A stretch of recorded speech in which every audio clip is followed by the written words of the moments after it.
কথায় বলে সাহিত্য সমাজের দর্পণ।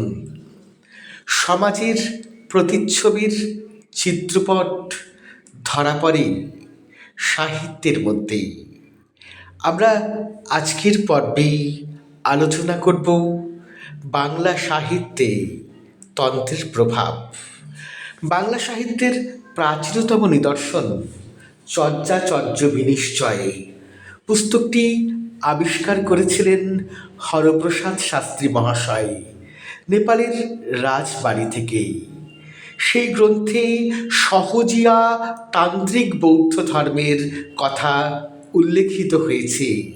তাই বলা যায় বাংলা সাহিত্যের প্রথম নিদর্শন একটি তান্ত্রিক গ্রন্থ। এরপরে আসতে হয় মঙ্গল কাব্যগুলির কথাতে। আমরা চণ্ডীমঙ্গল বা অন্নদামঙ্গলের কথায় যদি আসি, সেখানে দেবী কালিকা এবং দেবী চণ্ডীর যে ঔপাচারিক পূজা এবং রূপ বর্ণনা পাওয়া যায়, সেখানে আমরা দেখতে পাব তন্ত্রের বহু নিদর্শন।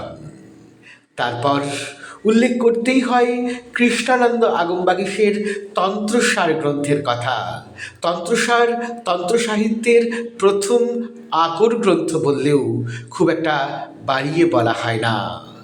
মায়ের দুই সাধক, সাধক কবি রামপ্রসাদ এবং কমলাকান্ত, তাদের গানের মধ্যে তান্ত্রিক প্রকরণের বহু অস্পষ্ট ইঙ্গিত ধরা পড়ে আকুলতায় এবং মা কালীকে তাদের আহ্বানের মধ্যেই সেই আকুলতার খোঁজ।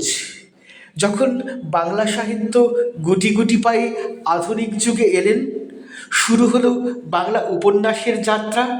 বঙ্কিমচন্দ্রের কপালকুণ্ডলা এবং তার সঙ্গেই বলতে হয় দেবী চৌধুরানীর কথা।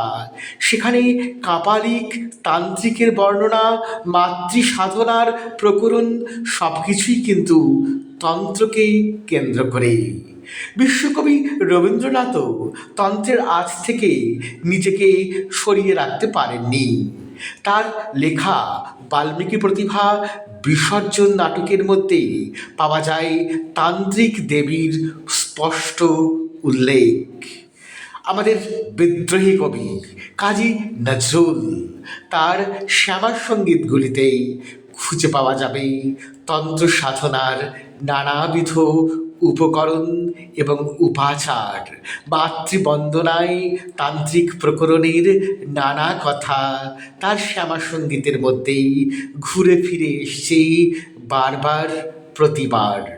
বিভূতিভূষণ বন্দ্যোপাধ্যায় তিনি একটি তান্ত্রিক চরিত্র নির্মাণ করলেন, আমাদের সকলের প্রিয় তারানাথ তান্ত্রিক। বৌদ্ধ ডামরতন্ত্রকে অনুসরণ করে তার দুটো গল্প, তারানাথ তান্ত্রিকের প্রথম এবং দ্বিতীয় গল্পের মধ্যে তন্ত্রের আমরা সম্পূর্ণ ঔপাচারিক নিদর্শন দেখতে পাবো হাকিনী, শাকিনী, যোগিনী, যক্ষিণীদের কথা। জীবনানন্দ দাশের রচনার মধ্যেই যে অন্ধকার এবং মৃত্যুর বর্ণনা, সেখানেও নাকি লুকিয়ে আছে তান্ত্রিকতার গভীর উপাচার। বলতে পারেন শরৎচন্দ্রের কথা। শরৎচন্দ্রের শ্মশান বর্ণনার মধ্যেও তান্ত্রিক প্রতিচ্ছবি পাওয়া যায় বলে অনেকেই মনে করেন। তাই বাংলা সাহিত্য, তার শাক্ত সাহিত্য তন্ত্রকে বাদ দিয়ে কখনোই নয়। আধুনিক থেকে প্রাচীন, মধ্য সব ক্ষেত্রেই তন্ত্রের চর্চা বিরাট স্থান দখল করে রয়েছে বাংলা সাহিত্যে। বাংলা সাহিত্য আজকের দিনেও তন্ত্র নির্ভর। সঞ্জীব চট্টোপাধ্যায়ের বহু লেখার মধ্যে, বিশেষ করে শ্রীরামকৃষ্ণের তন্ত্র সাধনা গ্রন্থে তান্ত্রিক উপাচারের কথা পাওয়া যায়। আজ এই পর্যন্তই, আমাকে বিদায় দেবেন। নমস্কার।